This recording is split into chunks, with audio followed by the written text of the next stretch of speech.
I don't want to say I did, but I sure as hell helped settle the problem between Pakistan and India last week, which was getting more and more hostile. And all of a sudden you'll start seeing missiles of a different type.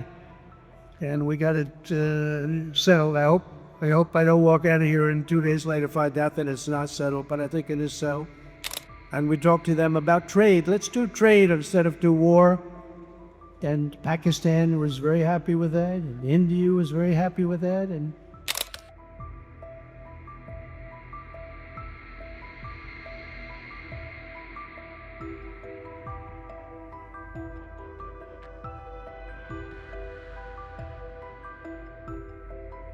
all of this is possible because of the work that you do with partnerships that you forge.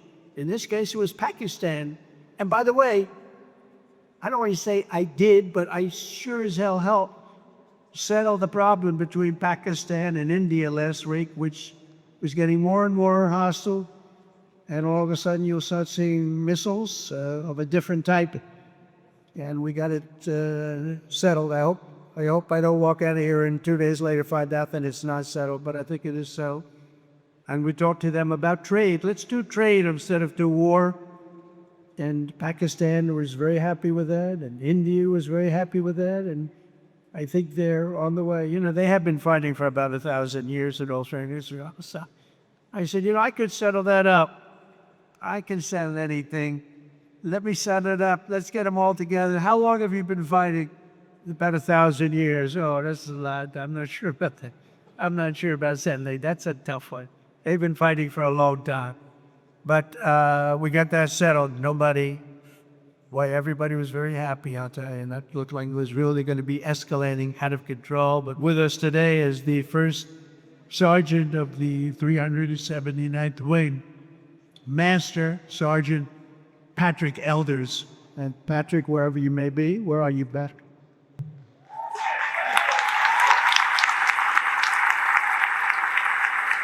Hey, some guy.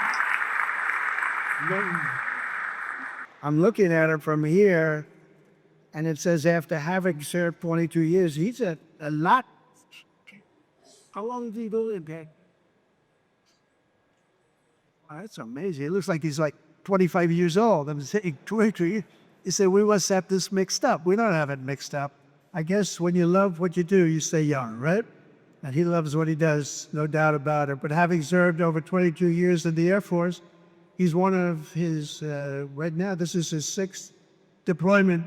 But this time it's a little different because his stepson, Airman First Class Ashton Inman, is on his own first ever deployment nearby in Kuwait, right now in Kuwait, which is really incredible. Master Sergeant Elders is proud that 2 generations of his family are now serving the same mission in the same theater, protecting the same great American flag. So say hello to him.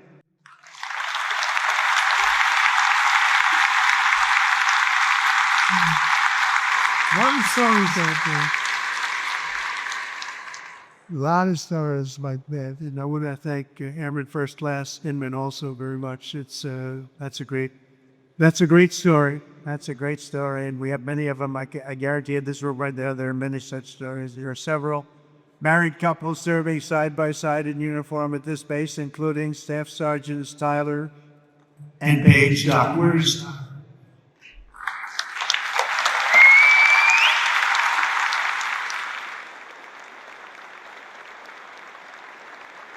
For years, they grew their relationship while Paige was deployed in the UK and Tyler was halfway around the world at Joint Base Elmendorf, Richardson in Alaska, conquering a 14-hour time difference. That's a lot of time difference. And now they're together at al-Udeid, and it's really great. So Staff Sergeants, congratulations. It's fantastic. The American people never forget that our service members and their families make incredible sacrifices each and every day so that all Americans can be safe and be free. And we love our amazing military families. Our military families are as good as you can get. The men and women here today are part of a noble tradition of service that has been passed down from one generation of Americans to the next. And your spirit and courage and sacrifice has always been there when we needed you the most. You're always there when we need you the most. With us today is Master Sergeant Michael Schlow, who happens to be from a small town in a place called Butler, Pennsylvania. Has anybody heard of Butler, Pennsylvania? Oh. Michael's a member of the Air Force Reserve as well as Butler County, a corrections officer. And last July 13th, he attended the rally where an assassin tried to take my life. He gave it a shot. Not good. Oh, someday. As soon as the shots were fired, Michael raced to direct law enforcement toward the sniper's perch, then worked to evacuate the rest of the crowd in a very safe manner. But Master Sergeant Schlow would be the first to tell you who the real hero was that day. He personally knew and really liked veteran firefighting, also a veteran of the military, great veteran of the military, who laid down his life for his country, really laid down his life for his country. His whole life was about his country. Corey Comparatora, and he's become somewhat of a legend, I will tell you. He took a hard shot. He took a hard shot guarding his family. Master Sergeant Schlow, your commitment represents the very best in America. Thank you for your incredible service that day and forever, because that day was a horrible day, but you acted with incredible bravery. We've got reports about what you did. It was really amazing, and I personally appreciated it. That was a rough day. We don't want to have days like that. But Corey was an incredible guy, lost his life, guarding his wife and children. Every American warrior here today inherits the legacy of exceptional patriots who have defended our freedom for nearly 250 years. You carry on the glorious tradition of the heroes of Lexington and Concord, Gettysburg and Bellewood, Normandy and Midway. You embody the spirit of the soldiers who hoisted the flag over Fort McHenry and the Marines who planted the stars and stripes on the summit to Iwo Jima. That was a rough attack. You carry forward the mission of generations of Americans before you who marched through halls of gunfire, trekked over rugged mountains, stormed across scorching deserts, sailed through hostile waters, conquered unknown dangers, and poured out their blood and guts in battlefields all over the world. The military is incredible. We won our independence, we preserved our union, protected our way of life, defeated fascism, crushed terrorism, liberated millions and millions of people from bondage, and brought communism to its knees. That's what we did. And now we're going to defend America from all enemies, overcome all obstacles and dangers, and as one nation, we're going to build a future of peace and prosperity for generations to come. Together we will stand strong, we will stand proud, we will live free, and we will fight, fight, fight, and win, win, win.